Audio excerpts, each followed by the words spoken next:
ჩვენს მიერ შეფასებული იქნა ყველაფერი ჯანმრთელობის მდგომარეობა, შეფასებული იქნა ის საკითხი, თუ რამდენად შეიძლებოდა პენიტენციურ დაწესებულებაში მათი ჯანმრთელობის შესაბამისი მომსახურების გაწევა და ამ ყველაფრიდან გამომდინარე იქნა მიღებული ჩვენს მიერ აღნიშნული გადაწყვეტილებები.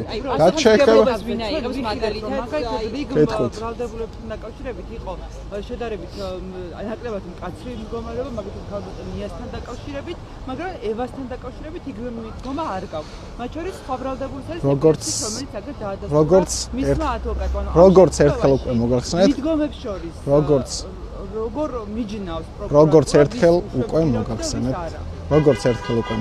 გათვალისწინებული იქნა მათ შორის ჯანმრთელობის მდგომარეობა და ასევე ქმედებების ხასიათი თუ ის რას ახორციელებდა თითოეული ბრალდებული. გარდა ამისა, რაც შეეხება პასუხისმგებლობას ვინაიგებს აღნიშნულ პირებზე.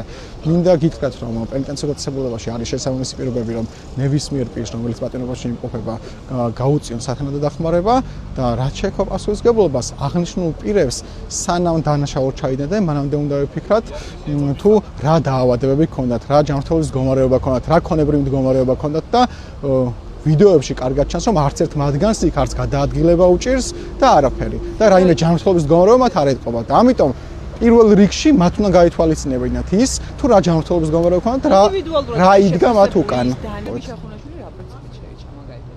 როგორც მოგახსენეთ, არაერთი ფაქტორი იქნა არაერთი ფაქტორი, მათ შორის მისი ასაკი, მისი ჯანმრთელობის მდგომარეობა, მის მიერ განხორციელებული ქმედების ხასიათი და სიმძიმე და ეს ყველაფერი ერთობლიობაში. მის სივსნიანი კაცი რატო ვერ მოხდა მაგ ალბათ კრიტერიუმში? როგორც კიდევ ერთხელ მოგახსენეთ და როგორც კიდევ მოგახსენეთ ზემოთ. ყველა ბრალდებულის მიმართ შეფასებული იქნა ჯანმრთელობის მდგომარეობაც, განხორციელებული ქმედების ხასიათიც და ის თუ რას ახორციელებს იქ.